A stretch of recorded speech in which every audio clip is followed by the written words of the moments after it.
تبعه ووالاه لا حول ولا قوة إلا بالله سبحانك لا علم لنا إلا ما علمتنا إنك أنت العليم الحكيم وقال الله تعالى في كتابه الكريم وهو أصدق القائلين أعوذ بالله من الشيطان الرجيم وما خلقت الجن والإنس إلا ليعبدون صدق الله العظيم.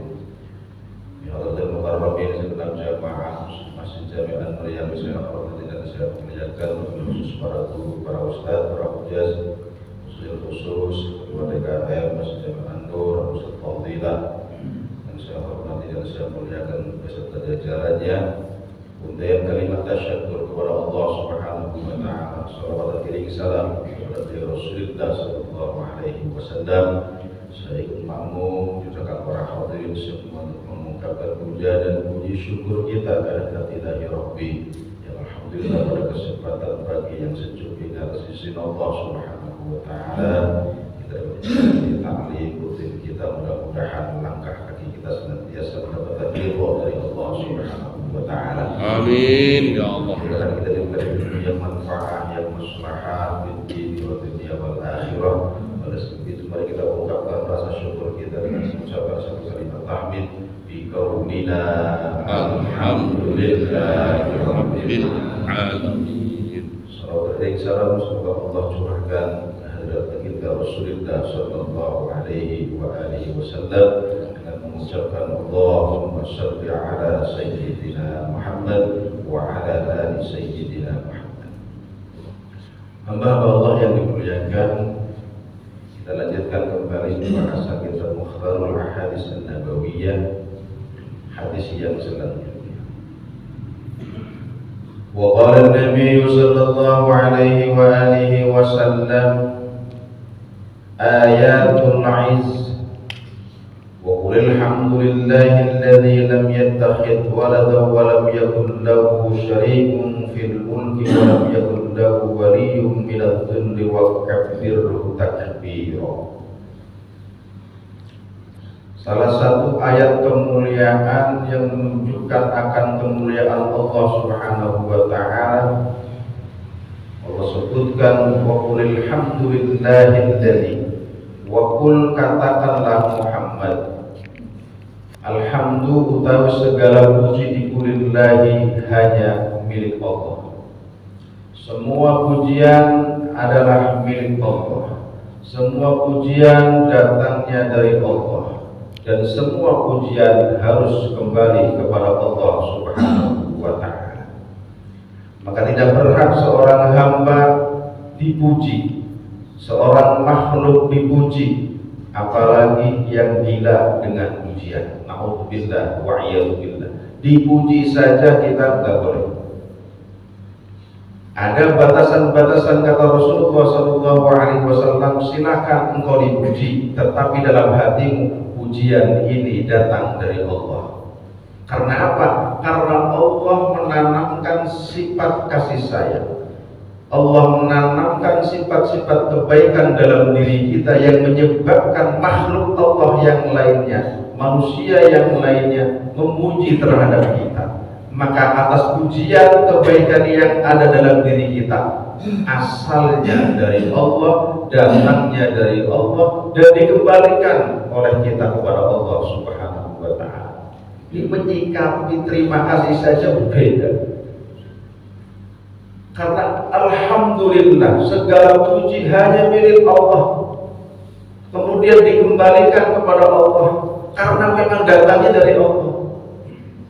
Tapi kalau ketika kita dipuji kemudian stop sampai diri kita dan kita bangga, kita senang dengan pujian itu, oh berarti kita sudah naik level menjadi orang yang congkak. Siapa diri kita? Bukankah diri kita adalah manusia yang kotor? Di dalam tubuh kita mengalir darah yang kotor, di dalam perut kita semuanya isinya kotoran, kok merasa bangga? Maka menyikapi inilah ayatul 'izz, kembalikan alhamdu dari Allah. Dialah alhamdu, segala kebaikan dari Allah. Maka semuanya dikembalikan kepada Allah Subhanahu wa ta'ala. Alladzi lam yattakhidh waladan, dialah Allah alladzi lam yattakhidh waladan, yang tidak memiliki keturunan, yang tidak memiliki anak. Ini tanda kemuliaan Allah. Allah kagak perlu anak. Walam yakun lahu syarikun fil mulki, dan Allah kagak perlu teman persekutuan. Ketika membangun mengelola dunia ini perlu teman Tuhan-Tuhan yang lainnya, misalnya repot. Iya, kalau kita bangun rumah, kita bangun masjid harus banyak orang. Semakin banyak orang semakin elok tuh masjid bangunan. Tapi kalau Allah membangun dunia ini tiba-tiba harus punya teman Tuhan yang lainnya, bisa berapa? Ini langit tiangnya berapa nih langit nih? Rebutan. Ini enaknya gunung-gunung gimana nih gunung? Rebutan. Hak Allah agak perlu syarik, nggak perlu yang namanya persekutuan. Maka siapa yang menyekutukan Allah Subhanahu wa Ta'ala, dia keluar dari Islam, murtad. A'udzubillahi wa'iyyadubillah. Walam yakun lahu waliyyun, dan Allah kagak perlu penolong. Dan Allah yang menciptakan perlu penolong. Jadi kalau kata-kata kita tolong agama Allah, artinya kita menghidupkan agama Allah. Dengan menghidupkan agama Allah, kita sendiri yang akan ditolong oleh Allah. Allah nggak perlu ditolong, yang Maha Penolong ditolong. Kita tolong agama Allah, siapa kita? Kita hidupkan agama Allah, Allah yang akan mengurusi diri kita. Ya bahasanya bahasa sepele, kalau bahasa politik dia bisa digoreng. Hati-hati ya. Jangan candaan agama kalau sudah musim politik ini digoreng beneran. Apalagi ini candain buat sholat ini. Aduh. Politik repot. Misalnya Ustaz Fadila biasa ceramah begini, tiba-tiba karena dia pilihannya 4 begini, sekarang bisa beda. Konsisten tak?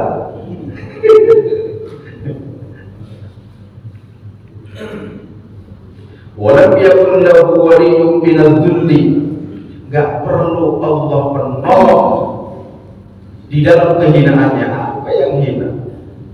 Semuanya adalah milik Allah, kekuasaan Allah dalam genggaman Allah Subhanahu wa Ta'ala. Dialah Allah yang menghinakan setiap apa-apa yang dikehendaki oleh Allah Subhanahu wa Ta'ala. Dia Allah yang mengangkat derajat hamba-hambanya.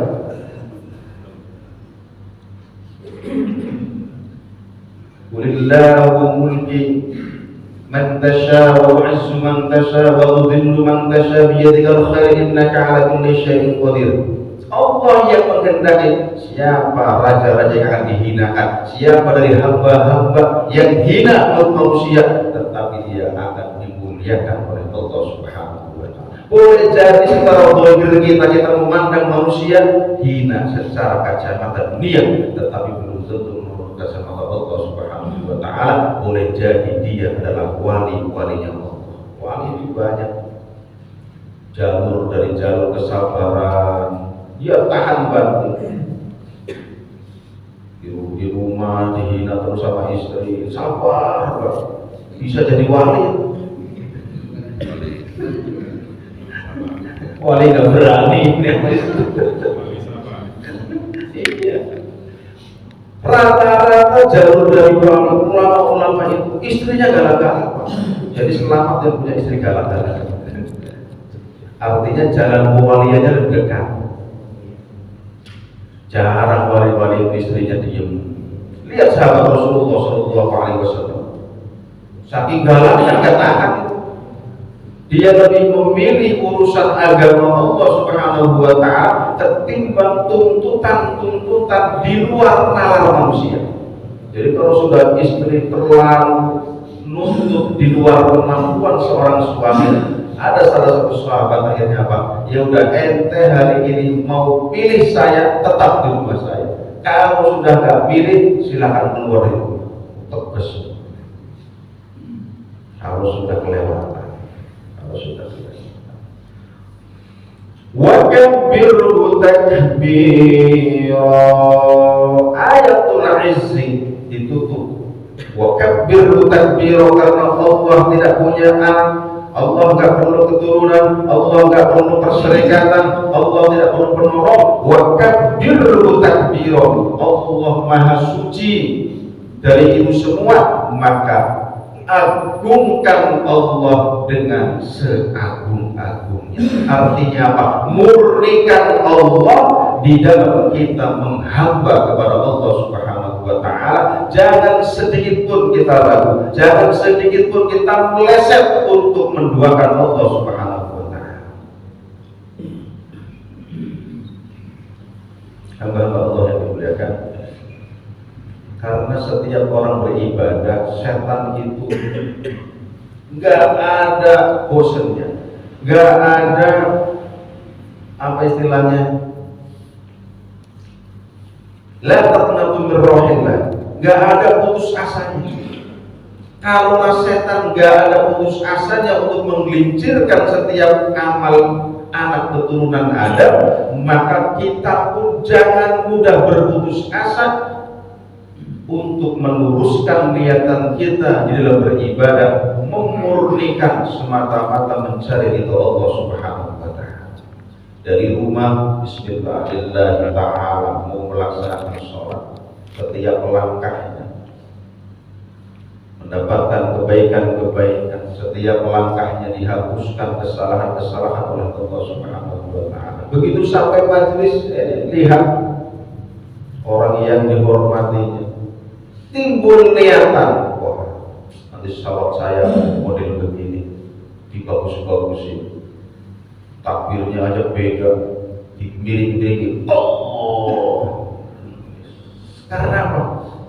Mencari perhatian. Yang awalnya dari rumah murni karena Allah, tiba-tiba ada orang yang dia hormati digelincirkan sama si iblis. Niatnya bukan karena Allah lagi, tapi karena manusia, karena pandangan manusia. Lagi-lagi kita kembali, kalau setan pada saat itu mau menggelincirkan ibadah kita, niatin pula lillahi ta'ala, ditahan, dibentengi. A'udzubillahi minasyaitonir rajim. Jadi setan kagak ada putus asanya, terus sampai sudah takbiratul ihram masih terus sampai salam. Jadi nggak ada putus asanya. Maka kita pun jangan sampai putus asa dari godaan setan ini. Kita beradu. Innahu aduwwum mubin, kata Allah, bahwasanya bukankah dahulu ya Adam saya sudah ngomong sama ente, jangan dekat-dekat dengan buah khuldi, dekat saja jangan, apalagi memakannya. Walhasil memakannya diingatkan oleh Allah, tuh kan, alam tanhahuma, bukankah dahulu aku sudah melarang dirimu, innahu aduwwum mubin, tipu daya setan, musuh nyata bagimu. Ente lali, yaitu manusia itu tempatnya lupa benar dari surga. Dari dalam surga bapak nenek, bapak moyang kita, dan kita lupa dengan apa yang sudah diingatkan oleh Allah Subhanahu wa ta'ala. Wa kabbirhu takbira, hanya Allah yang maha besar, yang lainnya kecil, makhluk. Kalau hari ini ada orang membesarkan pangkat jabatannya, rendah, hina di hadapan Allah Subhanahu wa ta'ala. Apalah pangkat jabatan kalau tidak memberikan kemaslahatan yang sesuai dengan tuntunan agama kita, apapun yang ada dalam agama kita harus anfa'uhum linnas, memberikan kemanfaatan, kebaikan untuk kemaslahatan umat. Oh, kita jadi berbuat kemaslahatan umatnya apa? Oh, supaya jamaah ibadahnya aman, supaya jamaah ibadahnya tenang, sejuk, bersih, wangi. Itu kemanfaatannya, kemaslahatan. Apa saja yang menjadi genggaman kita, yang menjadi tanggung jawab kita, kita kerjakan, dan untuk kemaslahatan umat, itulah yang dipandang oleh Allah Subhanahu wa ta'ala. Bukan seberapa hebat, seberapa tinggi pangkat jabatan kita, kalau cuma tuding-tuding doang sambil daftar nunjuk doang. Wa qala an-nabiy sallallahu alaihi wa alihi wasallam, Nabi Muhammad SAW bersabda, ibtaghu rif'ata indallah tahlu 'amman jahila 'alaika wa tu'ti man haramaka. Ibtaghu, carilah oleh kalian ar-rif'ata ing derajat yang luhur. Carilah derajat yang luhur di mana? Bukan di sisi manusia, tapi indallah, derajat yang paling luhur adalah di sisi Allah Subhanahu wa ta'ala. Banyak kan manusia kan begitu zahirnya, cari pangkat derajat sampai harus sikut kanan, sikut kiri, tarik atas, di atas tarik ke bawah, injak di bawah diinjak lagi. Karena apa? Gara-gara pangkat dan jabatan. Alhamdulillah. Tapi yang sesungguhnya hakikat derajat yang paling mulia di sisi Allah Subhanahu wa ta'ala, indallah, engkau menjadi manusia penyabar ketika dipuji, engkau menjadi manusia yang dermawan ketika diberikan nikmat oleh Allah Subhanahu wa ta'ala, engkau menjadi manusia yang cekatan, peka terhadap kondisi orang lain yang membutuhkan kita. Indallah, derajatnya akan diangkat oleh Allah Subhanahu wa ta'ala. Karena dalam satu syair kan ada ini, carilah derajat di sisi Allah Subhanahu wa ta'ala dengan cara apa? Qiyamul lail. Banyak menangis di malam hari, di sepertiga malam. Banyak bersimpuh kepada Allah. Kita tersenyum akan nikmat Allah. Kita tersenyum dengan pemberian-pemberian Allah Subhanahu wa ta'ala, padahal kita banyak dosanya.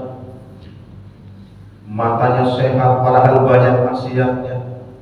Telinganya masih bisa mendengar dengan jelas padahal sering dengerin kata-kata yang kotor. Lisannya agak bengkak, agak apa, padahal sering bergibah, sering memfitnah. Kita tersenyum, begitu nikmat. Allah masih memberikan nikmat dengan segala kekotoran-kekotoran yang kita lihat, yang kita dengar, yang kita ucapkan. Bayangin, kalau sekali sahabat tidak bohong, menyon mulutnya 3 kali rampet itu gak ada bohong itu. Patok, hidup, mulut nyatu dan. Tapi ya Allah kita menjadi umat Rasulullah. Ini gara-gara lagi menjadi umat Rasul ini, Masya Allah, dimuliakan kita. Karena menjadi umat Rasul kita menjadi mulia. Akhirnya apa? Udah ditunda, boleh jadi taman dia tobat. Kasihan, bener bangkit, cuma kencing doang, bertobat. Dengan segala kesalahannya dia tangisi, beristighfar kepada Allah. Tahlu amman jahila alaik, termasuk mencari derajat yang luhur di sisi Allah Subhanahu wa ta'ala adalah bersabar terhadap orang-orang yang bodoh. Menghadapi orang yang bodoh itu sabar. Apalagi kita memaksakan orang lain untuk sama seide dengan kita, memaksakan orang lain satu pilihan dengan kita. Anda pilih nomor 10, nomor 9, maksain. Kebenaran manusia hari ini adalah kebenaran yang nisbi, kebenaran sementara, bukan kebenaran yang hakiki. Maka jangan sekali-kali memaksakan nomor ini yang paling bagus, calon ini yang paling bagus, seolah-olah kita Tuhan. Kita sedang melangkahi Tuhan, hati-hati. Tapi kita memohon kepada Allah sebagai orang yang di bawah, yang tidak memiliki kekuatan apa-apa, nggak bisa menyampaikan aspirasi apa-apa. Apa kata kitab Tabligh Bilin? Banyak engkau bermunajat kepada Allah, mengadukan dirimu kepada Allah. Kalau kau menginginkan pemimpin-pemimpin yang adil, pemimpin-pemimpin yang bagus, pemimpin-pemimpin yang akan memperhatikan rakyatnya, engkau bersimpuh kepada Allah, engkau berzikir kepada Allah, engkau gentarkan arsy-Nya Allah, maka Allah akan memilih pemimpin yang paling baik dari anak-anak bangsa yang lain. Kalau prosesnya sudah saling menghina, proses saja. Kalau sudah ada menghinanya sama-sama jelek. Yang menghinanya, yang dihina harus sabar. Tahlu Muhammad jadi hati-hati. Kita terkadang suka menghakimi orang lain. Lupa hasibu qabla an tuhasabu. Hitung-hitung. Perhatikan apa kesalahan kita sebelum mengoreksi orang lain. Koreksi dulu diri kita. Apalagi mengoreksi orang yang tidak kita tahu. Cuma sekedar YouTube, sekedar informasi, sekedar WA. Yang nulis WA itu gak jelas apakah dia muslim atau tidak. Kalau dia muslim apakah kuat imannya atau tidak, ketakwaannya kuat atau tidak. Jangan-jangan ini fitnah belaka, mengadu domba anak bangsa. Sesimpel itu Islam sebenarnya. Tapi terkadang kita apa? Nafsu kita lebih mendahului akal sehat. Maka orang yang sabar itu adalah orang yang tenang. Wal kadhibinal ghaid. Siapa orang yang sabar itu? Al-hilmu sayyidul akhlaq. Bahwa kesabaran itu adalah pokoknya akhlak, dasarnya akhlak. Al-hilmu fadilah. Sabar itu ya Ustaz fadilah. Al-hilmu fadilah. Sabar itu adalah hal yang utama. Orang utama ini namanya kayak orang Arab. Begitu orang Arab. Kalau orang Jawa kan fadilah itu kan cewek. Kalau laki fadil. Kalau cewek fadilah. Cewek berarti kan cewek. Jadi ikut-ikutan orang-orang Arab kan. Sahabat Rasul Abu Hurairah pakai tak marbutuh padahal laki-laki. Hudzaifah laki-laki semua ini. Nah ini ketiba dengan sahabat Rasul luar biasa. Luar biasa dan biasa dikeluarkan. Al-ilmu fadilah tantasu 'alil fadail kulliha. Tidak ada keutamaan yang paling tinggi daripada kesabaran. Kenapa? Li'annahu la syai'a afdalu min qatbil ghaib. Kalau tidak ada sabar, gak mungkin orang bisa ngempet kemarahannya. Oh, ngempet itu. Nahan. Oh, ngempet itu bahasa ya kalau maknanya begitu kalau paling Jawa. Itu bawa jadi bahasa Indonesia tak ngempet. Kalau gak ada sabar, orang tidak bisa menahan amarah. Apalagi sudah punya kekuasaan, dia mampu melampiaskan kemarahannya. Oh, dia sanggup menahan emosinya. Wow, luar biasa. Luar biasa. Ini yang salah satunya diceritakan dalam salah satu tafsir tentang wal kadhiminal ghaib. Seorang Maimun bin Mahran, seorang gubernur,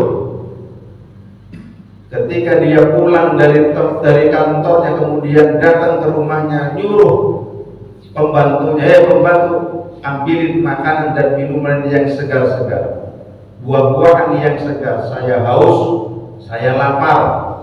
Duduk Gubernur Maimun bin Mahran ini dibawakan dalam satu nampan, ada makanan kecil, ada buah-buahan dan ada minuman. Begitu mau ditaruh di meja, si pembantu ini terpleset. Akhirnya yang ada di nampan itu numpai Gubernur Maimun bin Mahran. Bayangkan, dia seorang tuan, seorang gubernur, punya kuasa untuk ngomelin, memarahin. Tapi apa yang dilakukan oleh Maimun Mahran? Ya manusia langsung berdiri, mau sampai capek, perut kosong. Begitu dia bangun, matanya merah, tangan sudah gemetar, urat-urat nadi orang-orang marah, orang tadi kelihatan. Orang-orang marah emosi. Tapi luar biasanya pembantunya dalil, Pak. Dalil kayak seperti itu tadi. Wal kadhibinal ghaib. Tahan emosimu yang tahan emosi wahai gubernur. Lah gubernurnya orang dulu orang alim semua. Orang dulu itu jadi gubernur dari apa? Itu orang ahli agama semua. Begitu situannya si pembantunya ngomong wal kafirina al-ghaid, tahu dia maknanya, tafsirnya tahu, langsung diterusin lagi sama si pembantunya wal afina 'anil nas. Agak cukup engkau nahan emosi, tapi ampuni kesalahan manusia. Diampuni ya wis, lek wis memang wis orang mesti tulis wis. Sudah ditulis dari sononya udah. Hari ini saya ketimpa nampan. Itu kalau bukan orang-orang yang besar, kalau bukan orang-orang yang bersih hati, yang dekat dengan Allah, pasti akan mengedepankan emosi. Tapi orang-orang yang dekat dengan Allah, dengan kesabaran itu, akal sehatnya akan senantiasa dikedepankan, akan mengekang hawa nafsu. Inilah manfaatnya kalau kita belajar ilmu tasawuf. Sekarang tazkiyatun nufus, ya bahasa doa, kalau bahasa tasawuf, kitab-kitab tasawuf. Karena apa? Itu berkaitan untuk membersihkan hati. Ada fikih, membersihkan zahir, biar ibadah kita secara fikih sah. Membersihkan hati biar ibadah kita diterima oleh Allah Subhanahu wa taala. Harus sinkron, fikihnya ya jalan, tasawufnya ya jalan. Sama orang taklim numpuk tuh ilmu, yakin jadi orang sombong. Apa penyeimbangnya supaya kita menjadi orang yang tidak sombong? Penyeimbangnya adalah bermujahadah. Banyak wirid, banyak duduk, banyak membaca kalimat thayyibah, banyak istighfar, astagfirullah, banyak bersolawat. Kalau jadi jejelin ilmu ini, ilmu itu, terus kemana-mana ta'lim, ikut ta'lim, tapi kitanya kagak mau mujahadah, kagak ada senjata kita. Apakah itu sholawat, apakah itu istighfar, atau kalimat-kalimat yang lainnya, yakin kita jadi pasukan iblis. Berapa banyak orang yang baru belajar seminggu, sebulan, setahun, seolah-olah menguasai ilmu agama sehingga berkoar menyalahkan orang lain. Kenapa? Mencari ilmunya betul, tapi mujahadahnya nol. Penyeimbang lagi-lagi. Fikihnya tasawufnya. Jadi jangan mengandalkan fikihnya doang, tasawufnya kosong. Dan jangan juga meremehkan fikihnya. Syariatnya diremehi, tasawuf mulu, akhirnya apa? Ya, kelemar. Ini nggak bisa. Sudah ada Allah. Kalau sudah waktunya datang rezeki, datang pula. Repot. Syariatnya yang harus bekerja usaha, kemudian setelah itu hasilnya diserahkan kepada Allah Subhanahu wa taala. Berapapun hasilnya, itulah rezeki yang Allah bagi untuk kita. Tahlumu amman jahila alaika, bersabar engkau menghadapi orang-orang yang bodoh. Bahasa kita, bersabarlah menghadapi orang-orang yang berbeda dengan pilihan kita karena musim politik ini. Bersabar, jangan maksain harus harus sesuai dengan pilihan saya, agak bisa. Legowo, silakan. Kemudian nanti kalau dipimpin si ini, Indonesia akan rusak, mendahului Allah lagi. Semuanya yang kita harus mendoakan, semuanya ada sudah tertulis dalam lauhul mahfuznya Allah. Jangan mendahului apa yang menjadi keputusan Allah. Loh, kalau setiap musim pilpres ini kalau dikupas secara tauhidnya banyak yang keluar, banyak yang mendahului Allah Subhanahu wa taala. Ini adalah tugas kita untuk memperingatkan jangan sampai kita mendahului secara ungkapan kata-kata kita banyak yang mendahului keputusan Allah. seolah-olah kita lebih hebat daripada Allah Subhanahu wa ta'ala. Na'udzubillah wa a'udzubillah. Wa tu'ti man haramaka, dan yang terakhir adalah memberi kepada orang-orang yang bakhil. Memberi kepada orang-orang yang medit. Ini contohnya seperti ini. Maksudnya dia suka ngasihin orang itu. Ada kata-kata ihsan, ada kata-kata khair. Sama-sama baik artinya. Khair baik, ihsan baik. Khair itu berbuat baik kepada orang yang berbuat baik. Sepertilah berbuat baik kepada saya balas kebaikannya. Itu namanya khair. Tapi kalau ihsan, berbuat baik kepada orang yang berbuat baik, termasuk berbuat baik kepada orang yang berbuat jahat kepadanya. Tingkatannya beda. Nah yang ini yang susah. Kita kan berbuat baik umumnya hanya kepada orang yang baik dengan kita. Kita berbuat baik dengan orang-orang yang kita senengin. Coba ada orang kita benci, dia benci kita, kira-kira kita kasih ayam bekal nggak tadi? Kagak bisa, yang ada dibungkusin kotoran dilempar. Itu kita. Sedangkan Rasulullah Shallallahu Alaihi Wasallam dihina, dibenci, dicaci, wow, tambah senang. Itu Rasulnya, itu Nabi kita, tapi umatnya jauh dari Rasulullah Shallallahu Alaihi Wasallam. Bayangkan bagaimana sahabat mengikuti langkah-langkah sunnah-sunnah Rasulullah Shallallahu Alaihi Wasallam, dihina, dicaci siapa? Kalau kita, wah, repotnya. Wa tu'ti man haramaka, memberi kepada orang yang suka memberi dengan kita itu biasa. Tetapi memberi kepada orang yang bakhil dengan kita punya tangga, masya Allah bakhil. Tapi kita terus berbuat baik. Kita punya hajat, dia kagak kondangan, kita bawain beseknya. Dia punya hajat, kita kondangan, sampai kita pinjemin ini, pinjemin itu, pinjemin tempat. Kita hajat boro-boro pergi dia. Gak mau dicolek sekalipun. Na'udzubillah wa a'udzubillah. Tapi kita tetap dalam aturan agama kata Rasulullah, berbuat baik kepada orang bakhil. Karena apa?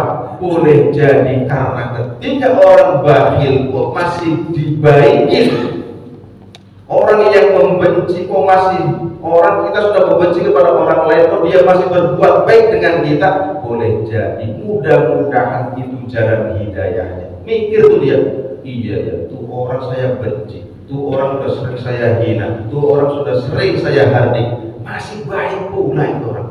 Itu manusia apa malaikat? Bahasa kita, saking baiknya tuh manusia apa malaikat? Padahal itu umat Rasulullah. Umat Rasulullah kalau sudah baik ngalahin malaikat.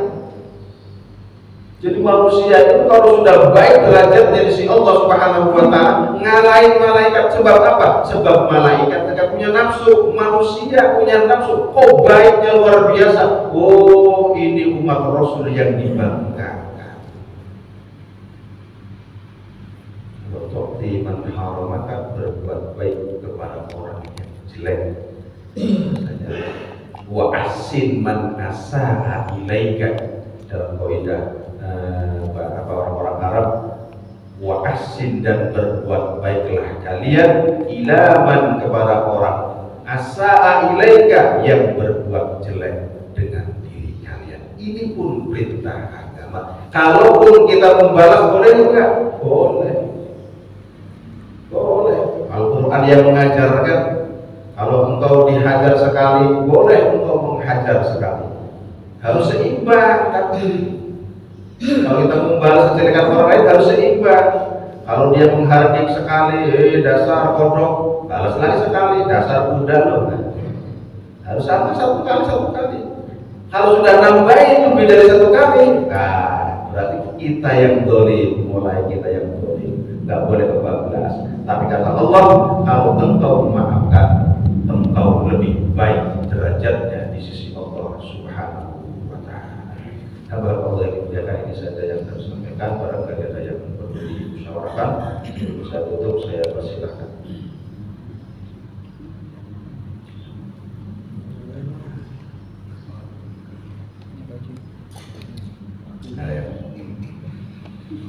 وقال النبي صلى الله عليه وسلم أفضل ما قلت أيها النبيون من قبل لا إله إلا الله لا إله إلا الله لا إله إلا الله